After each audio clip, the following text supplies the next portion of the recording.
The frozen lands of Antarctica had always been silent and untouched, a place where only the wind and snow ruled. For centuries, humans had only scratched the surface of that icy continent, building research stations, drilling into the ice sheets, and studying the mysteries of climate and geology. But deep below, hidden for longer than humanity's recorded history, something far greater slept beneath the endless white.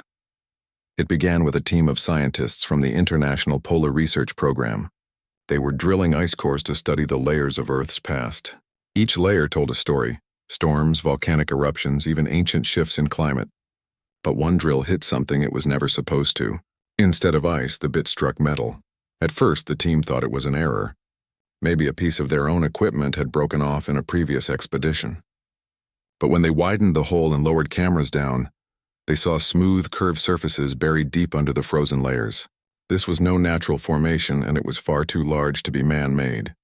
The news spread quickly across the small network of Antarctic stations. Soon, governments took notice. Satellites were repositioned, flights rerouted, and security tightened. Within weeks, the area was sealed off under a new name: Project Aegis Site 1. Dr. Elena Markovich, a geophysicist, was among the first to be flown in. As her aircraft landed on the icy strip, she looked out and saw rows of temporary buildings, drilling rigs, and massive floodlights cutting through the endless polar night. Soldiers guarded the perimeter, but it was the scientists who worked with the greatest urgency. The object under the ice was bigger than anyone had expected, at least the size of a small city. Elena walked into the command tent where maps and holograms of the underground structure glowed on screens. General Harris, the military coordinator, wasted no time. "Doctor," he said, pointing to the projection, "we believe we have discovered an alien craft. Preliminary scans suggest it has been here for at least 10,000 years, possibly longer." Elena stared at the hologram. The structure was sleek, aerodynamic, and far beyond anything humans had ever designed. The lines were too precise, the angles too sharp, the curves too advanced. It was a ship, and it had been resting here since before the pyramids were built. For weeks, teams worked tirelessly. Massive heaters melted tunnels into the ice, and drones explored the frozen corridors. The deeper they went, the more they saw. Strange symbols carved into walls, rooms filled with crystalline panels, metal that did not rust or corrode. Everything was preserved as if time itself had forgotten it. The world outside began to whisper. Rumors leaked through supply chains and workers who could not keep silent. News outlets speculated about a mystery base in Antarctica, and conspiracy theories spread like wildfire. Governments issued denials, but the truth was too big to hide for long. Inside the buried vessel, the discoveries became stranger. The ship's engines were shattered, melted into strange, twisted shapes as though from an impossible explosion. Power systems were dead, but traces of energy still clung to certain machines. The structure was clearly a warship, designed for battle on a scale humans could hardly imagine. Yet it was broken, abandoned, and left behind. Dr. Markovich often stood inside the massive central chamber, staring up at the ceiling where alien stars were once displayed. She wondered who had built this ship. Why had they left it here? And what had destroyed it so completely that even its creators had walked away? Weeks turned into months. Teams from every powerful nation joined under the same roof, though not without tension. Americans, Russians, Chinese, Europeans, all worked side by side while their governments quietly argued over who would control the prize. Soldiers kept a close eye on scientists, and spies tried to steal data. But the truth was that the ship was beyond any single nation's reach. No one had the knowledge to repair it, or even understand it fully. Then something unexpected happened. A young engineer named David Chen managed to reactivate a single panel deep inside the ship. It glowed faintly with blue light, projecting shapes into the air. The language was alien, but the fact that it worked at all shook the entire project. If one part of the ship could be revived, perhaps the rest could as well. Excitement spread like fire. Teams rushed to study the panel, deciphering patterns, mapping the symbols, and trying to connect them to human systems. But the ship was vast, and only small fragments came alive. Still, even fragments held secrets. A metal sample tested by Elena's team was stronger than any alloy humans had ever made. A damaged energy core contained traces of power that could run a city for years. Each discovery was a treasure. The scientists began to dream. What if this ship could fly again? What if humanity could learn its secrets and take its place among the stars? For some, it was hope. For others, fear. General Harris reminded everyone daily, this is a weapon. If it fell into alien hands once, it can again. We must be prepared. One evening, as a storm raged above the ice, Elena walked the silent corridors of the ship. The air smelled faintly metallic, and her footsteps echoed against alien walls. She paused at a door that had been partially forced open. Beyond it lay what looked like a command deck. Broken chairs, shattered screens, and a massive viewing window covered in frost. She could almost imagine the crew that once sat here, watching Earth's skies before everything went wrong. She touched the wall, feeling the cold metal beneath her gloves. "Why did you fall here?" she whispered. "And why did you never come back?" The question lingered with her and with many others. Some believed the aliens had left the ship because it was beyond repair. Others thought it had been hidden deliberately, a weapon buried on purpose. A few whispered darker theories, that the aliens had fled something greater, and Earth was merely a graveyard for their failure. Months of excavation finally revealed the ship's full size. It was massive, longer than any human aircraft carrier, with layers of decks and compartments. Its hull was scarred as though it had fought a great battle before crashing. Scientists cataloged every section, but one truth was clear. The ship was broken. Engines were fused. Weapons were shattered. Control systems were dead. It was, in every sense, abandoned. Yet humanity had never been a species to leave broken things untouched. Where others saw ruins, humans saw possibilities. The decision was made quietly, in secret meetings between generals and world leaders. The ship would not be dismantled for study alone. It would be restored, not as the aliens had built it, but as something new, reborn by human hands. The project expanded. Supplies were flown in by the ton. Engineers worked in shifts around the clock. New tunnels were carved into the ice to bring machinery closer. Slowly, carefully, humans began to adapt their own technology to the alien frame. Generators powered lights in the corridors. Computers mapped every room. Welding torches sparked against walls never meant to be touched by human hands. Elena kept a journal during this time. She wrote about the exhaustion, the arguments, the small victories when another piece of alien tech responded to human input. She also wrote about the feeling she could not shake, that they were waking something that had been meant to stay asleep. Still, the work continued. Humanity had found its greatest treasure, and it would not let it slip away. What began as a discovery was turning into an obsession. The frozen ship beneath the ice was no longer just a relic of the past. It was the key to humanity's future. And though no one yet knew it, the day the engines roared again would be the day the galaxy took notice of Earth. The Antarctic ice no longer hid the alien starship. The world's brightest minds now walked its corridors, their breath fogging in the freezing air, their boots echoing on ancient metal floors. What had once been a silent grave had turned into the busiest construction site on Earth. The alien vessel was broken, yes, but it was not forgotten. Humanity had claimed it. Humanity would rebuild it. The gathering of minds from every continent, specialists arrived. Engineers from Japan, physicists from Germany, software experts from India, aerospace designers from America, and material scientists from Russia. Each of them had been told the same words when they were recruited. You are not just studying this ship. You are helping to change the future of our species. Dr. Elena Markovich, who had been there since the discovery, noticed the shift immediately. Where there had once been cautious research, there was now determination. Where there had been arguments over secrecy, now there was cooperation, though fragile and uneasy. General Harris walked the site like a silent shadow, his soldiers always close by. He trusted no one fully, not even the scientists. To him, this ship was a weapon first, a miracle second, and he reminded them of it often. You are not here to play with alien toys, he barked one morning during a briefing. You are here to make sure this vessel can protect Earth. Do not forget that. The scientists nodded, but in their hearts they dreamed of more. They dreamed of flight. They dreamed of reaching the stars. The first breakthrough, the first true step forward came from the material labs. A young researcher named Amina Rahal discovered that the alien hull was made of a layered alloy with self-healing properties. Tiny fractures in the metal slowly closed over time when exposed to energy. This metal is alive in a way, she explained to her team, her eyes wide with excitement. It wants to repair itself. When tested under human technology, The alloy could not reproduce its full function, but even fragments of the idea inspired new possibilities. Soon human industries began experimenting with copies, stronger armor for vehicles, new forms of construction, even medical implants. For the first time, the alien ship gave something that could change life on Earth immediately. And yet it was only a taste. Power from the past. Next came the study of the energy cores. Most of them were shattered, blackened beyond use, but one chamber held fragments of a crystal-like device that still glowed faintly. It pulsed with a rhythm like a heartbeat, as if some small ember of life had never died. Dr. Chen, the engineer who had once activated the glowing panel, worked day and night to understand it.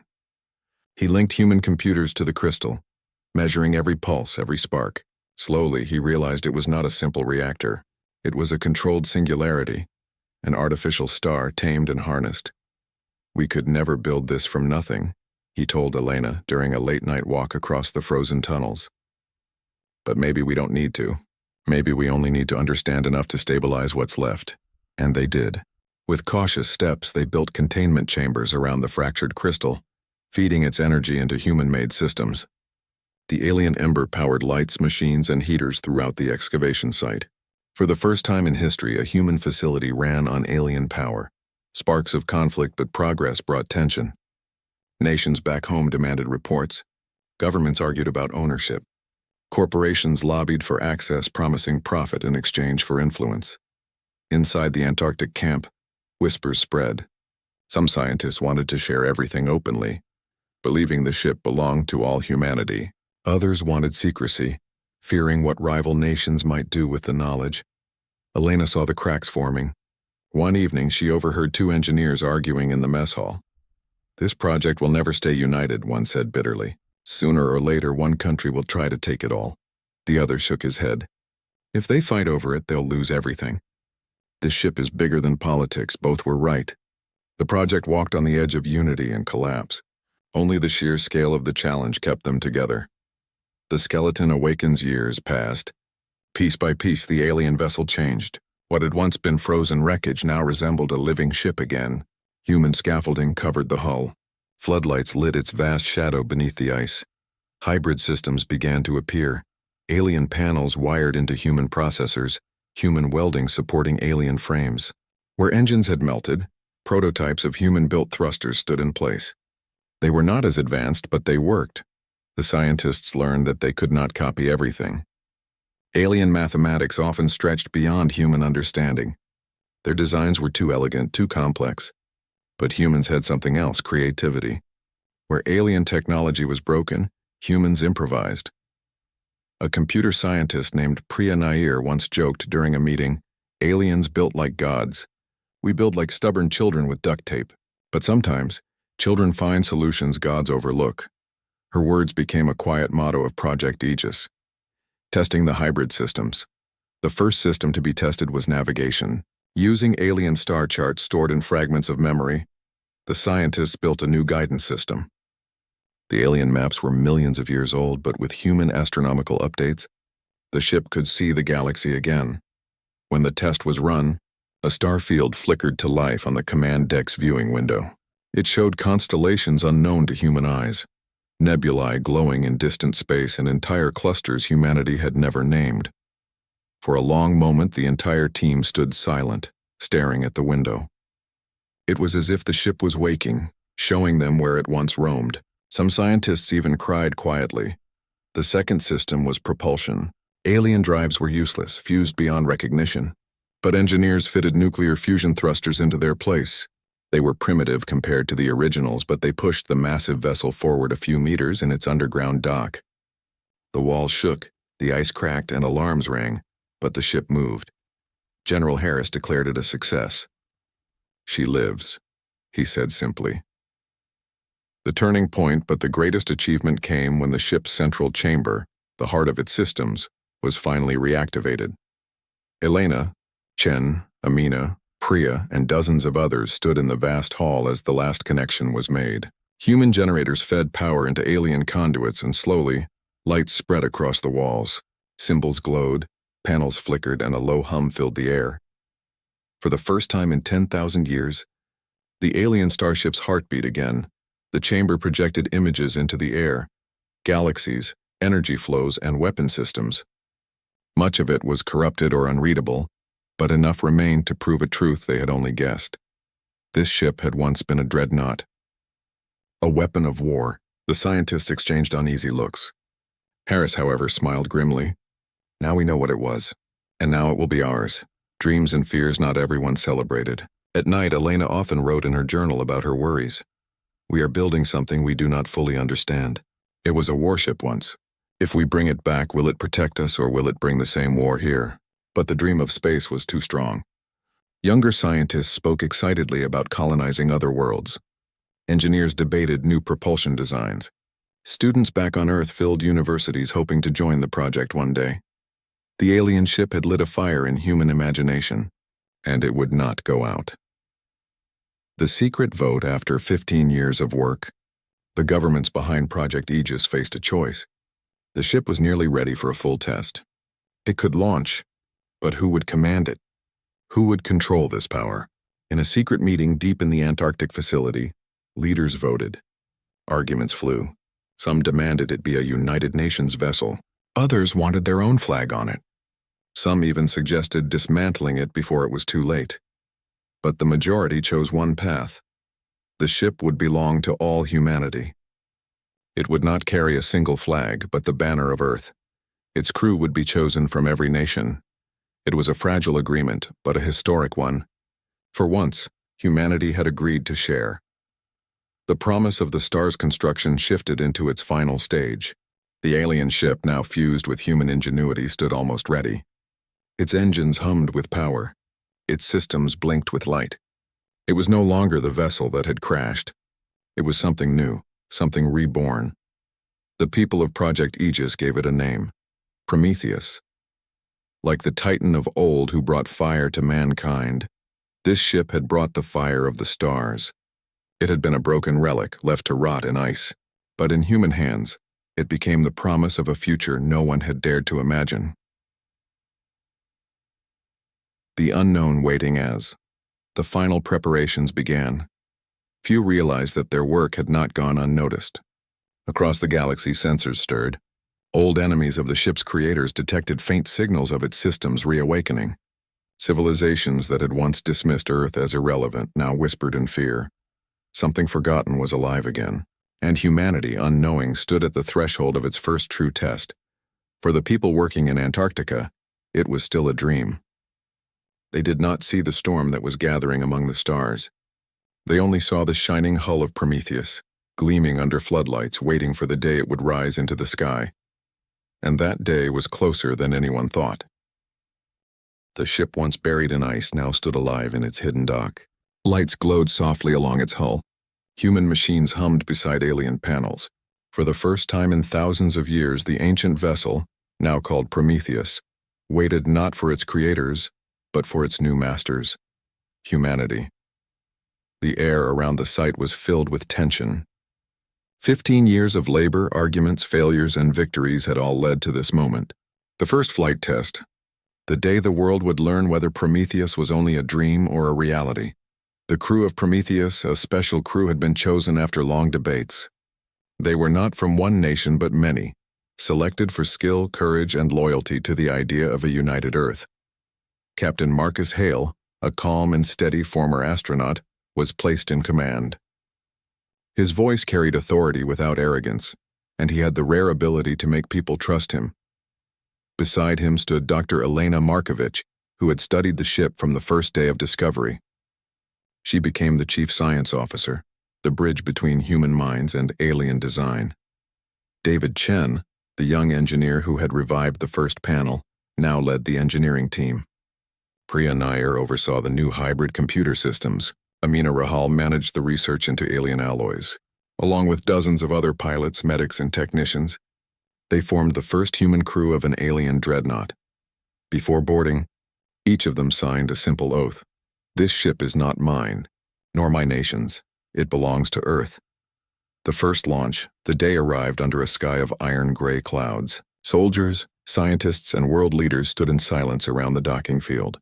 Prometheus rested on its platform, its hull gleaming with frost. General Harris gave the final words.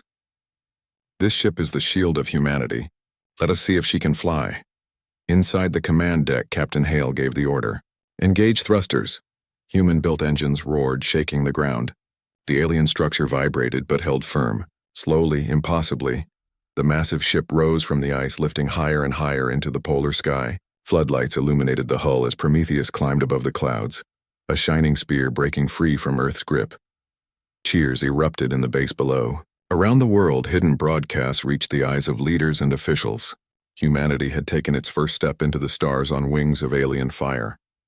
Inside, Elena's hands trembled as she looked at the stars through the viewing window. For so long she had studied this ship as a ruin. Now it was alive, carrying her into the sky.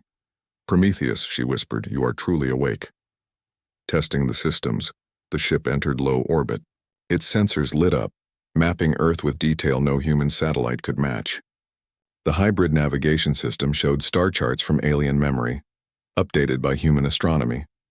Chen reported from engineering. "Engines stable. Power output at 70%. She handles better than we hoped," Priya added from her station.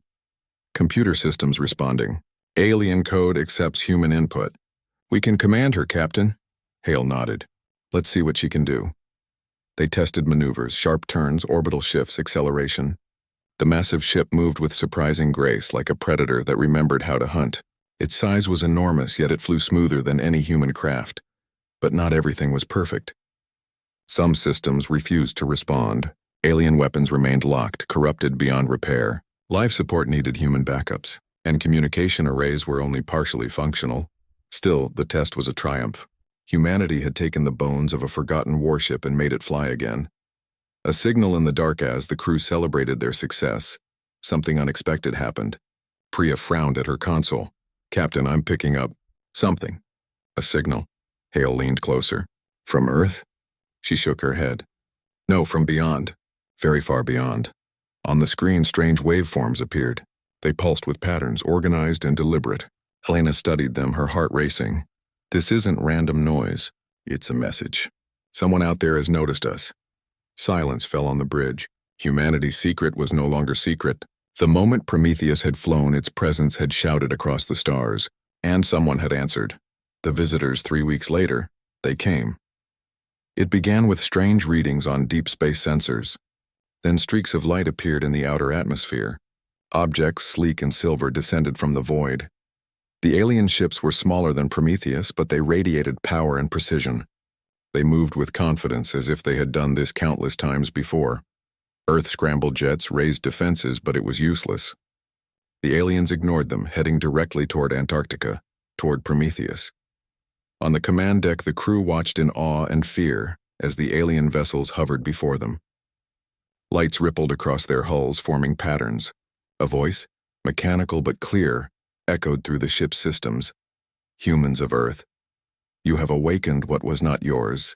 The vessel you call Prometheus belongs to the Tall Dominion. You will surrender it immediately."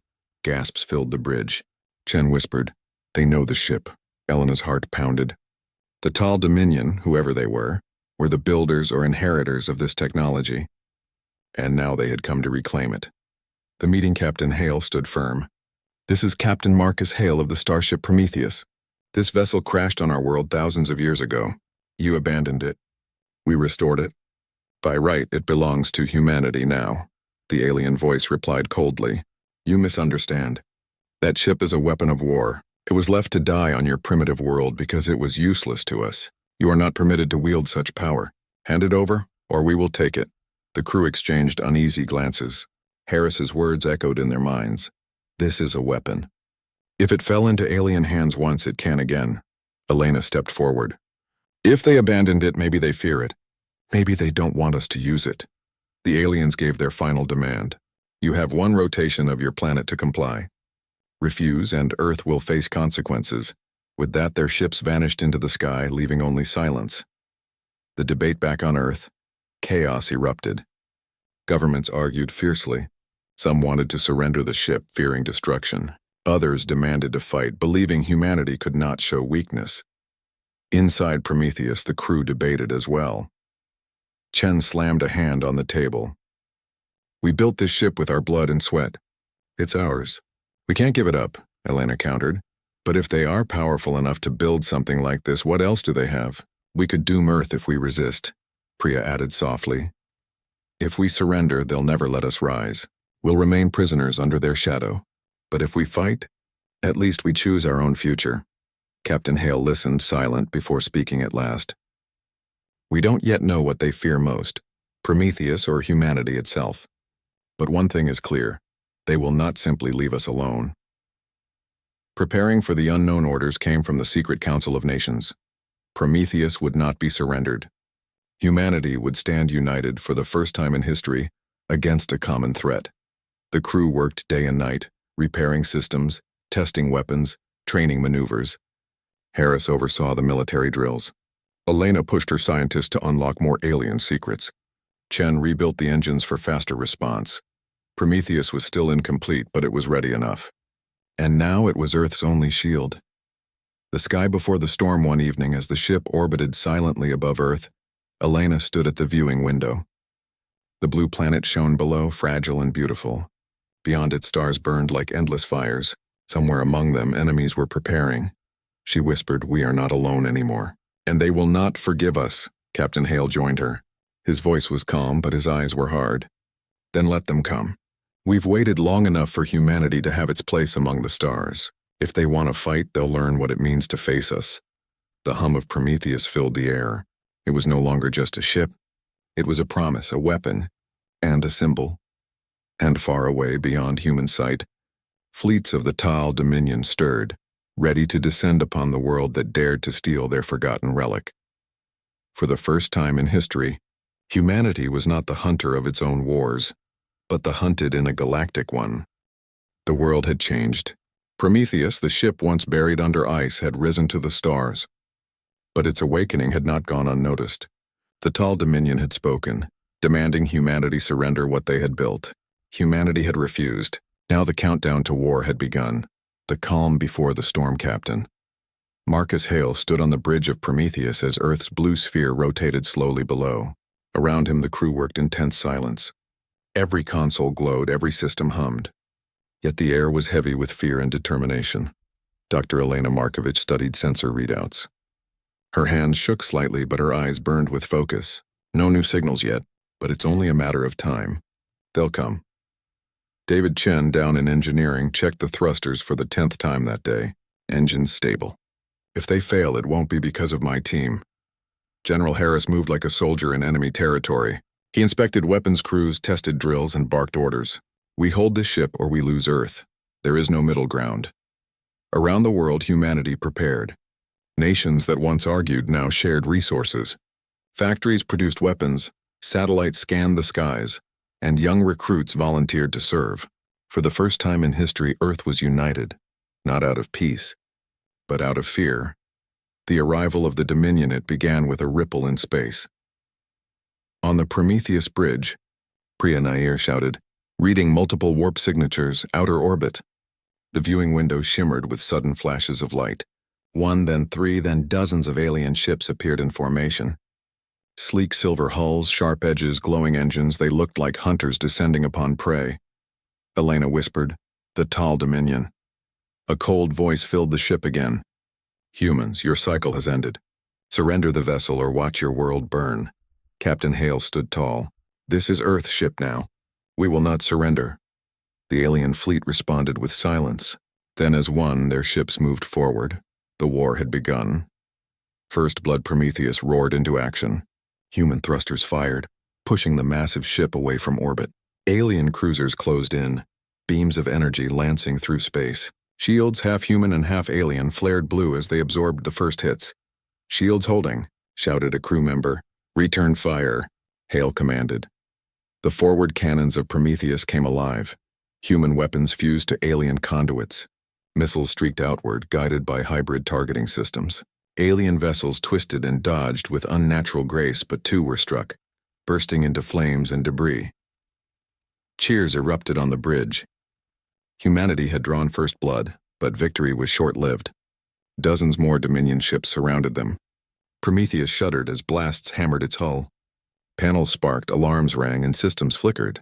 Chen shouted over comms. We can't take this much longer. They outnumber us 10-1. Fighting the human way in the chaos, Elena's mind raced. Captain, we can't fight them like they fight each other. We'll lose in a straight battle. Hale turned to her. Then how do we fight? She remembered human history, wars of resistance, ambushes, and clever tactics. We fight the human way. We improvise. Prometheus dove suddenly toward Earth's atmosphere. Alien ships followed, firing relentlessly. But as they chased, Hale gave the order. Release decoys. Priya activated the system. Dozens of false signals created by hacked alien code burst outward. Some mimicked Prometheus's energy signature, confusing enemy sensors. Several Dominion ships fired at the decoys, giving Prometheus a narrow escape. Ha! Chen shouted through comms. They're not used to fighting tricksters. They don't know how we think. The battle above Earth, the fight stretched across Earth's orbit. Alien ships swarmed like predators, confident in their superiority. But humans refused to break. Prometheus weaved between attacks, firing missiles, launching drones, and using the very gravity of Earth to slingshot into new positions. Every maneuver was dangerous, untested, but it worked. On the ground, humanity watched in awe. Cities stopped. Crowds gathered around screens as they saw their first great ship fighting for them. In Paris, a child whispered, "That's our ship." In Cairo, a soldier murmured, "We are not weak anymore." In Tokyo, an old man said, "For the first time, we fight the stars." Every human heart beat with Prometheus that day, a turning point, but the Dominion was vast. More ships warped in, forming an armada.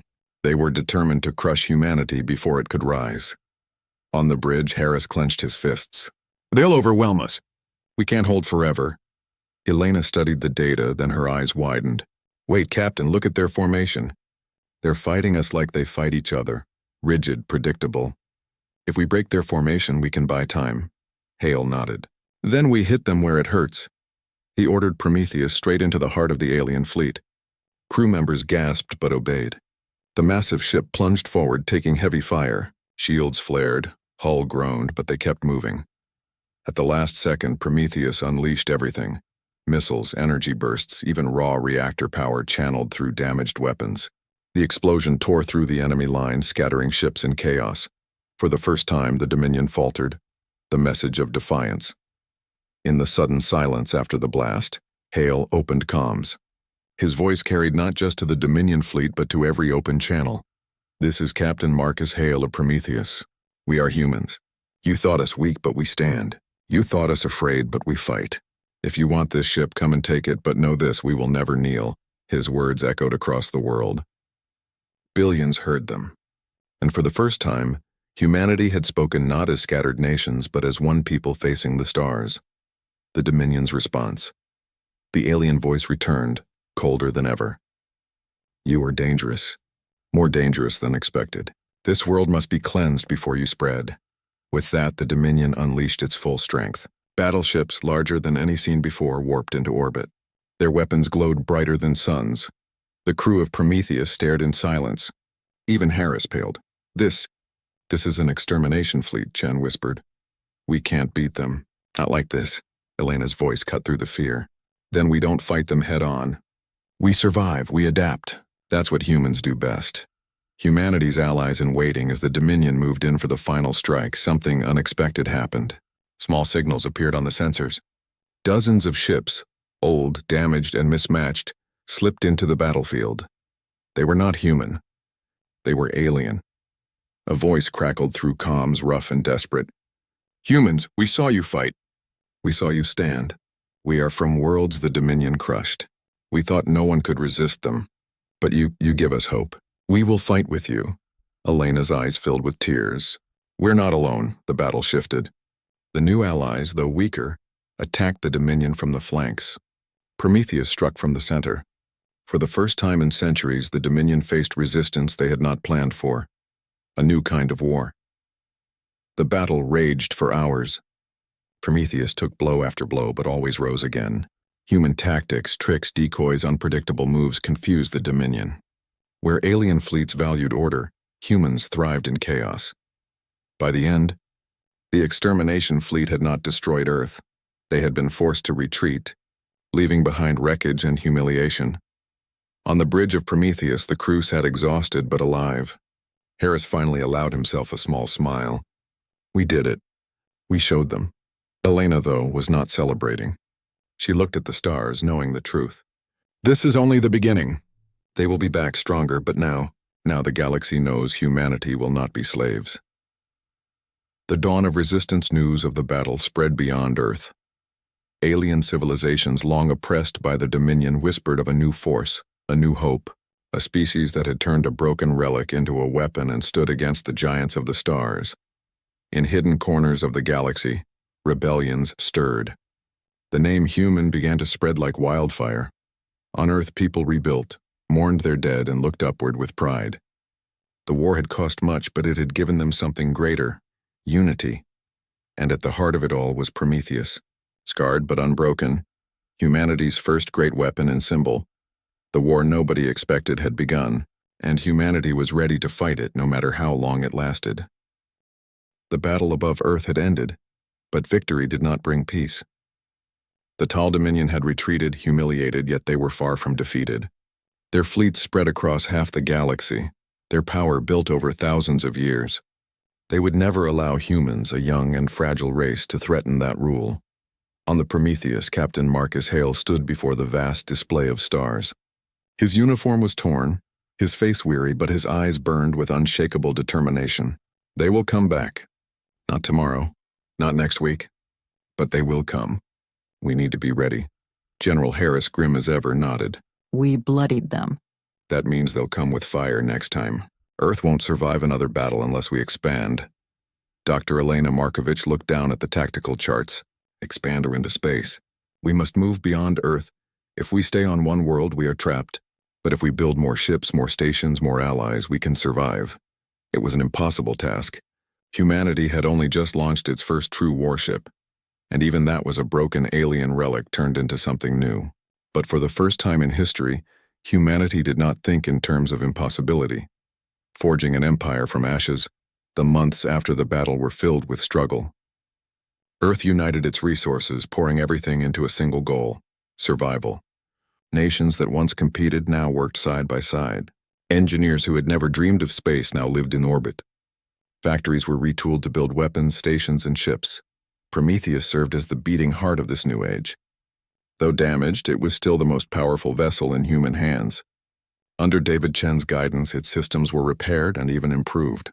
He combined human creativity with alien precision, designing weapons no Dominion tactician had seen before. Aliens build for tradition, Chen told his team. We build for survival. That makes us dangerous. Meanwhile, Elena worked with alien refugees who had joined them after the battle. Dozens of species once enslaved or scattered by the Dominion shared knowledge, maps, and hidden bases. For the first time, humans were no longer alone in the stars. Priya Nair coordinated these new allies, her voice carrying across a dozen star systems. If you want freedom, fight with us. If you want hope, stand with us. Humanity will not forget those who stand by its side. And slowly, an alliance began to form, not of equals yet, but of the desperate, the brave. And the broken Dominion's return, the peace was short-lived. 1 year after the Battle of Earth, Dominion fleets returned. Not a raiding party this time, but a true armada, thousands of ships armed to erase humanity from existence. The galaxy watched. Many expected Earth to fall, but this time Prometheus was not alone. 3 smaller human-built warships forged in Earth's new shipyards rose beside her. Their names were chosen with care: Dauntless, Endeavor, and Freedom. And with them came a ragtag force of alien allies, refugees turned warriors, bound together by the promise of resistance. Their ships were old, patched, and weak, but their courage was unshaken. When the Dominion demanded surrender once more, Hale's reply was simple: no. The great clash, the battle, was unlike anything humanity had ever seen. The Dominion armada filled the void with firepower, their formations perfect, their tactics honed by centuries of conquest. Prometheus led the charge, its cannons glowing with fury. Human warships darted in unpredictable arcs, fighting with chaos and creativity. Alien allies attacked from the shadows, striking supply ships, disrupting formations, forcing the Dominion to split their strength. Every moment was survival. Every second was borrowed. In the engineering bay, Chen shouted over the alarms. "Power's dropping." "Reroute from secondary conduits. I don't care if it burns, just keep those shields alive." On the bridge, Elena read enemy patterns, her voice sharp and clear. "Left flank. They're regrouping for a push. Cut them off now." Priya coordinated fleets weaving human and alien ships together. "Don't fight like them, fight like us. Use speed, use deception. Make them chase you." And Harris, grim and unyielding, stood behind Hale. "Hold the line. If we break, Earth dies." Humanity's trick hours into the battle, Prometheus was bleeding. Hull breaches scarred its surface, weapons flickered, and engines screamed. Yet still it fought. Hale knew they couldn't win by firepower alone. "Elena, we need an edge." She stared at the tactical map, then her eyes widened. "We can overload the warp core, use it as a pulse. Not an explosion, controlled energy. It'll blind their sensors, disrupt shields. But it could tear Prometheus apart." Chen's voice cut in. "It's madness. But madness might work." Hale looked at his crew. They all knew what it meant. Risk everything or lose everything, do it. The Prometheus roared as energy built within its core. Lights dimmed, alarms blared, the ship groaned like a living thing in pain. Then, with a thunderous release, the energy pulse exploded outward. For one blinding moment, the Dominion fleet was stunned. Sensors failed, shields collapsed, formations broke. "Now," Hale shouted. Human warships and alien allies surged forward, striking with every weapon they had. Dominion ships, blind and disorganized, fell one after another. The tide had turned, the fall of a giant. The battle dragged on for days. Neither side willing to yield, neither side willing to surrender. But for the first time in centuries, the Dominion tasted defeat. Their armada, broken and bleeding, withdrew. Not because they could not fight, but because they feared what fighting meant. For the first time, a young species, barely born into the stars, had stood against them and lived. On the bridge of Prometheus, silence fell. The crew sat exhausted, battered but alive. General Harris, usually unshaken, lowered himself into a chair. We actually did it," Elena whispered. "It wasn't just us. It was all of us. Humans, allies, everyone. We showed the galaxy that the Dominion can bleed." And Hale, staring into the stars, said quietly, "This is not the end. This is the beginning." Humanity ascends word spread across the galaxy faster than light. Planets long enslaved whispered of the battle. Colonies in hiding raised banners of rebellion. The name humanity became more than a word, it became a symbol. For the first time, the galaxy believed the Dominion could be defeated. Allies flocked to Earth not because humans were the strongest, but because humans dared to fight when no one else would. In hidden corners of the galaxy, rebellions ignited. Fleets formed, armies gathered, hope returned, and at the center of it all stood Earth. Once weak, once isolated, now the heart of a growing resistance, Prometheus, scarred but unbroken, became the flagship of a new alliance. Its shadow stretched across the stars, a reminder that even the smallest spark could ignite a fire. A message to the stars months later. With Earth secure and new fleets forming, Hale stood once more before the galaxy. His voice carried on every channel, human and alien alike. "We were told to kneel. We refused. We were told to die. We lived. And now, to every world that hides in fear, to every people who bow in silence, I say this. Stand. Stand with us. Together we will break the chains of the Dominion. Together we will be free." His words echoed through space, stirring hearts across worlds, and for the first time in history, humanity was not just fighting for survival. Humanity was leading. The dawn of a new age, the war was far from over. The Dominion remained vast, powerful, and merciless. Battles still raged, planets still burned, but something had changed forever. The galaxy had seen the rise of a new power, not born of tradition, not born of empire, but born of survival, defiance, and hope. Humanity, once overlooked, once underestimated, now stood among the stars as a force no one could ignore. And at the heart of that rise was a broken ship, abandoned long ago, reborn by human hands into the greatest weapon the galaxy had ever seen. Prometheus. The ship that turned humanity into a legend. The ship that lit the fire of freedom. The ship that proved once and for all, humans were here to stay.